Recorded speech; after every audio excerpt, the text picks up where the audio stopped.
there's magic in the backyard. Go and find it. We'll head around to all the towns, head away, holiday. South Aussie with Cosi's on sit down. South Aussie with Cosi. In South Australia we will go, head away, holiday. South Australia all the way, South Aussie with Cosi.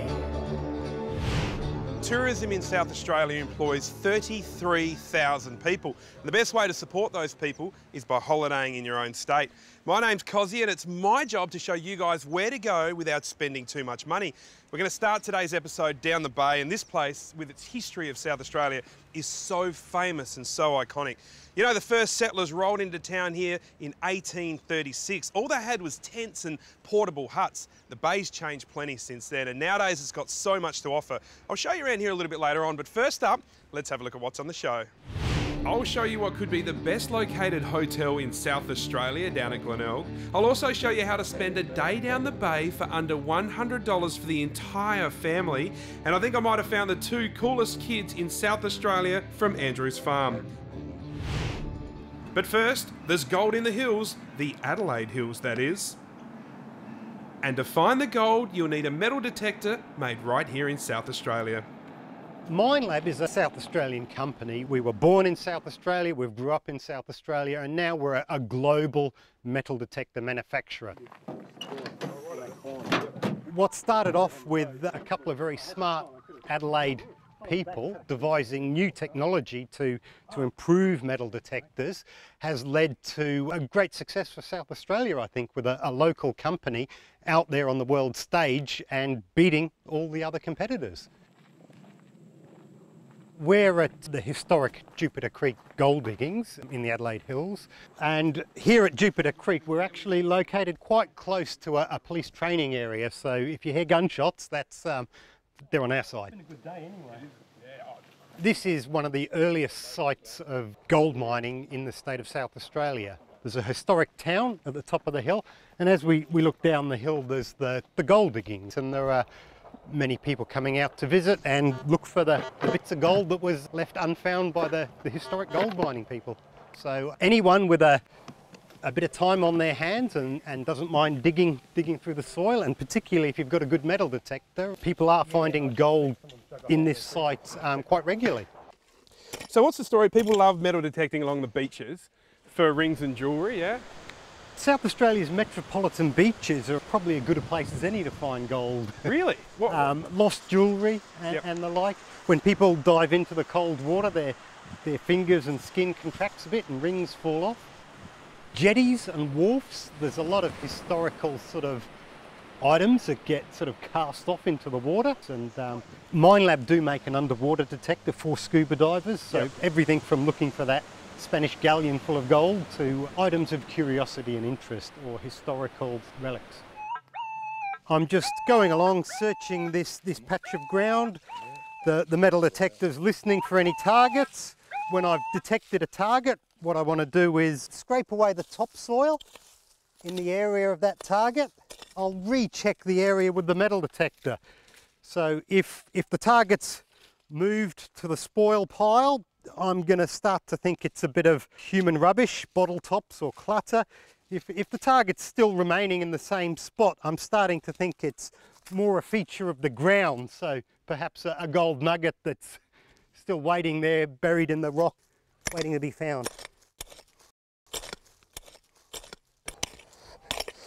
So basically we've found nothing so far, but what I can tell you about metal detecting is that I think it's the perfect opportunity to explore regional South Australia.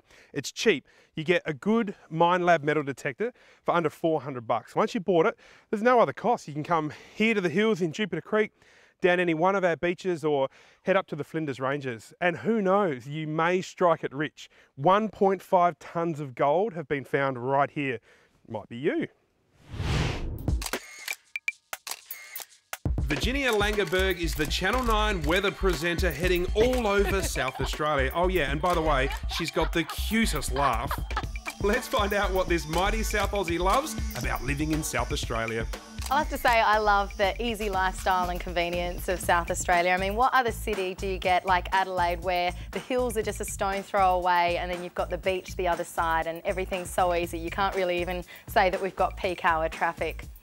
I quite like the southern coast of South Australia. I normally sort of gravitate down that way. I grew up down around sort of Moana Heights, so I'll always try and get to Moana Beach or Aldinga, but even further along, if I've got more time up my sleeve, down to Port Elliot. We've got some friends with places down that way, so always like a good day out there and obviously hit up the Port Elliot bakery as well.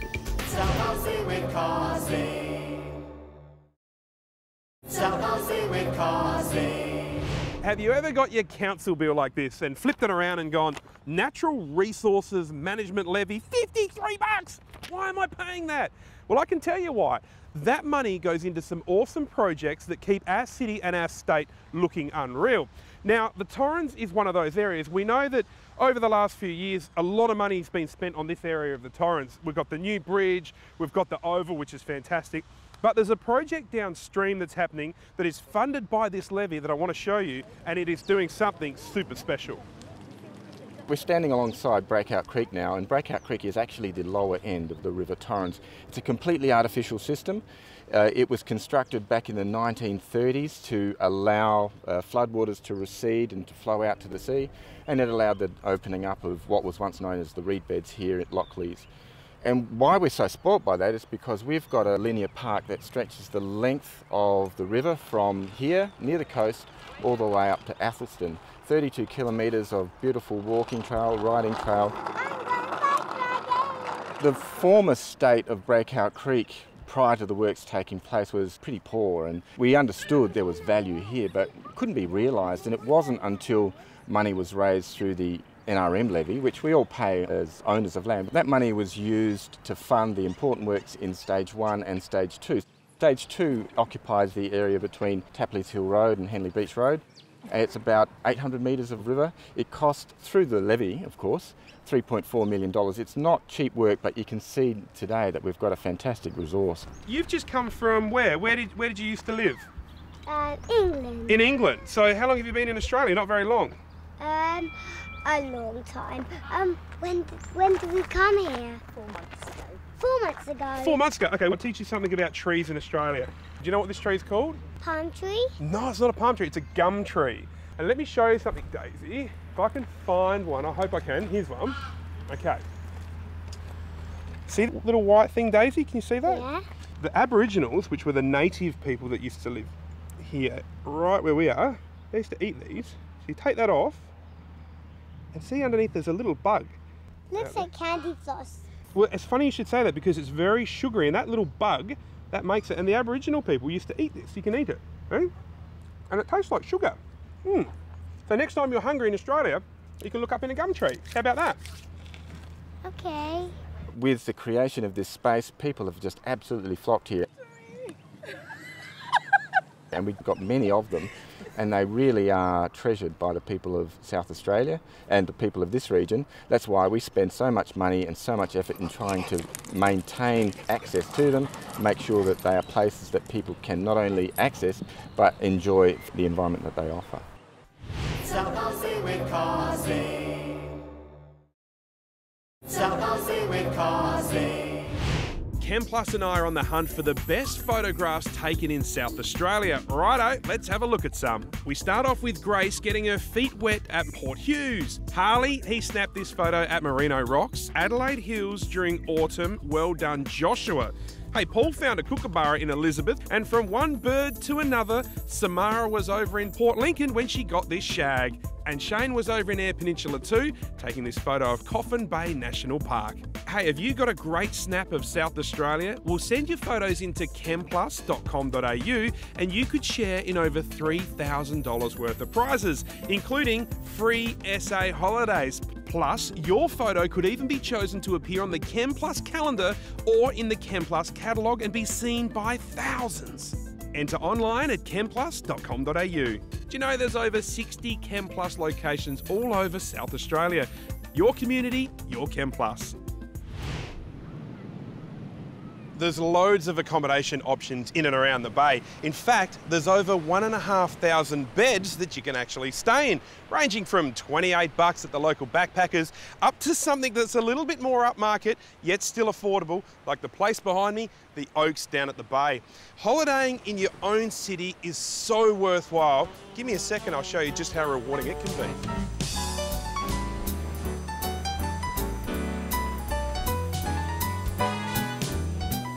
This property, it's really a destination in itself. I mean, it's got an enviable beachfront location, 3 bars and restaurants, amazing leisure facilities, indoor swimming pool, and 213 apartments, 1, 2 and 3 bedroom apartments. From 7 levels up, you've got views right across the Gulf. Majority of the rooms are ocean view. There is a surcharge obviously for that experience, but you can see right along the coast across to the jetty, and like New Year's Eve for example, the view of the fireworks is amazing. So we find a lot of the guests on the weekend do obviously upgrade to the ocean view to get that full ocean experience. Downstairs we have School Restaurant, which is the fine dining experience. Chris Jarma runs that restaurant. It's a fantastic blend of seafood and local South Australian produce. Then we have 2 cafes as well, Cafe Pantai and Cafe Blue, which are a mixture of Mediterranean cuisine and Asian cuisine as well.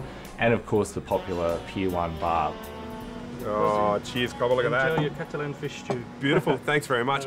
How's this for a location to have your lunch? I mean, the setting is gorgeous, and for me, it's only 15 minutes from home. I think holidaying within your city is well worth it.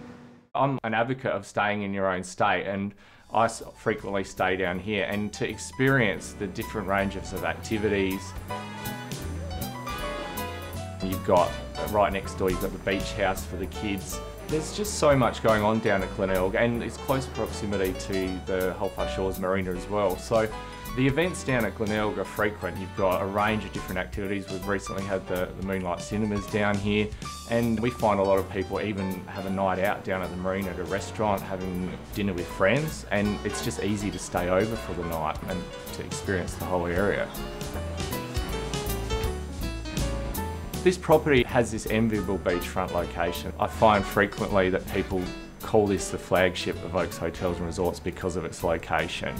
Everyone that experiences this property just comes back for more because of where it is and the facilities that we have here. Staying at the Oaks is a great idea. It's so well located and perfect for these guys too, for the kids. We're out the front of the beach house at the moment, and the bay has been famous for kids and relaxation for years. In fact, Luna Park opened here in 1930 in front of ginormous amounts of people.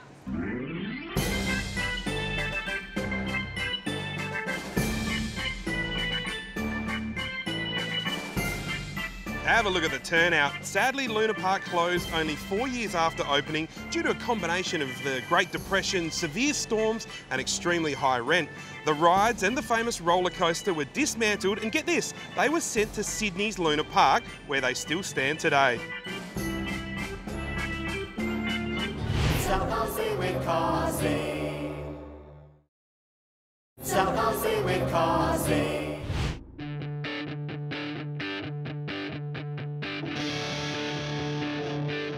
I'll show you how to spend a day down the bay with the family for under $100, and it starts right here at the playground next to the buffalo. This is a favourite of ours, isn't it? Righto, away you go.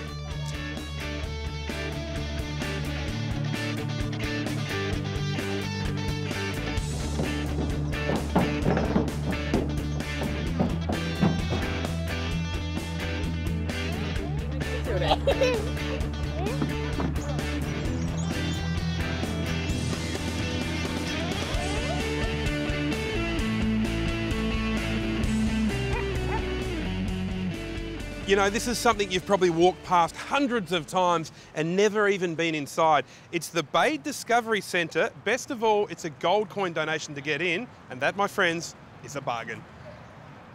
The Bay Discovery Centre was established around 2000, so it's moving on in its age a bit.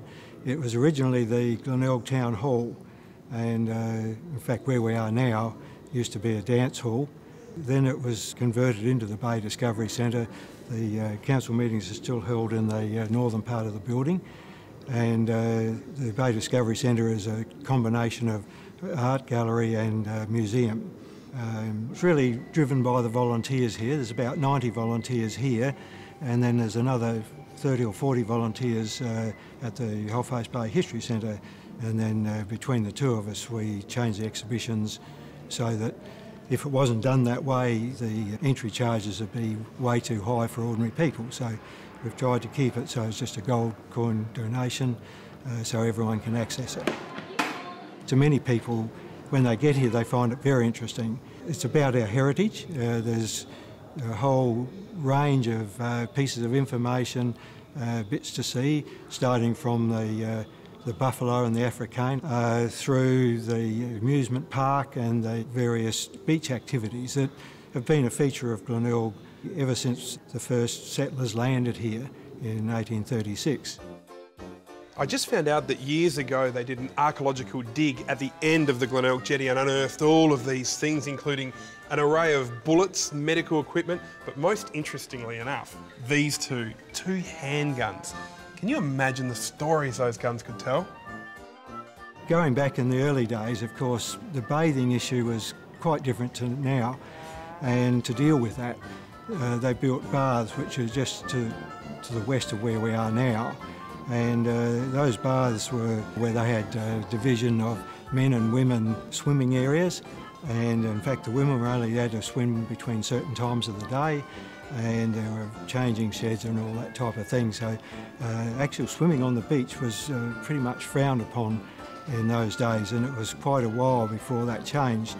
The baths eventually got washed away in one of the many storms, and so that was probably a bit of a catalyst to really changing the characteristic of how bathing on the beach occurred.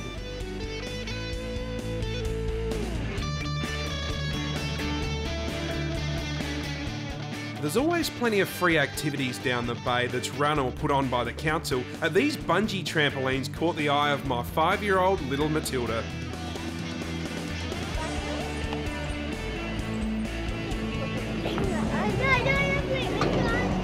In fact, folks, the jumping was so good it actually warranted a phone call to Grandma Cosi. I jumped up like this super high, and now my legs are all tired. You can't come down the bay without getting an ice cream for the kids, no matter what the weather. We have 4 stores here in South Australia, and we make our ice cream fresh daily on Tapleys Hill Road in Glenelg North. And we have over 30 flavours to choose from. Okay, what flavours do you want, girls? Chocolate. I want chocolate.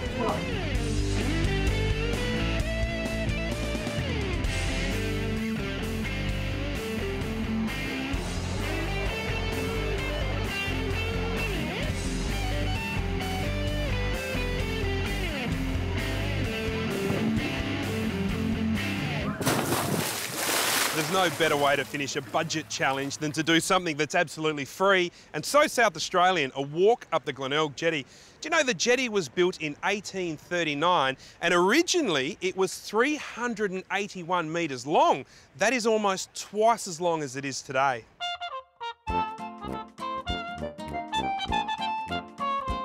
In 1906, a 3-storey tea house called the Glenelg Pavilion was added to the end of the jetty.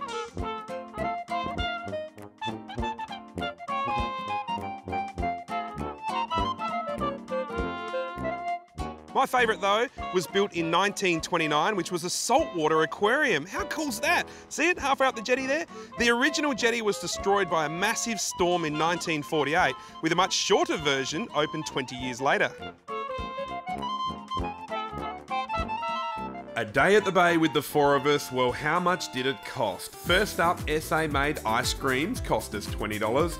A visit to the Bay Discovery Centre was only $10. That's a bargain. Playground, of course, was free, so was walking up the jetty. Fish and chips for lunch was $32.50, and we hired a stand-up paddleboard for $25 as well. Actually, these are great for all ages, and it was actually loads of fun. You'll find more info on that at standuppaddlesa.com. So, in total, for the 4 of us, all day down the bay cost $87.50, and that, my friends, is a bargain. Glenelg and its surroundings boast over 160 public events every year, and there's something for everyone, including... The Bay Sheffield. Yes. The City Bay Fun Run. Of course. The National Beach Volleyball. There is. And the New Year's Eve celebration. They're all belters, and most of them are totally free. You could be spending not 1, but 4 nights in any Discovery holiday park in South Australia in one of their fancy cabins.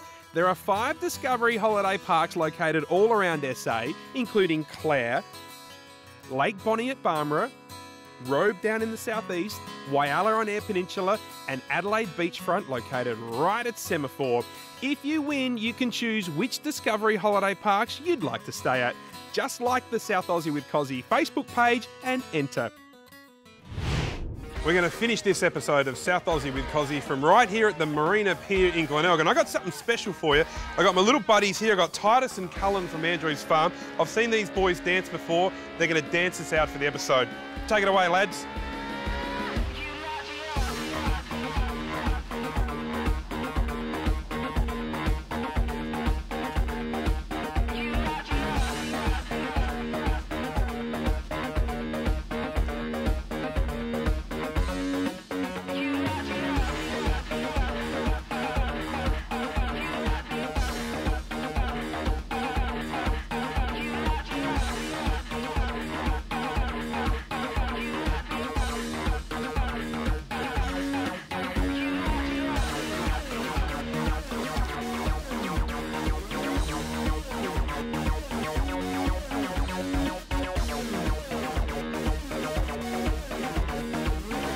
South Aussie with Cosi is proudly brought to you by the South Australian Tourism Commission. Yay, round of applause, very well done. I like possums.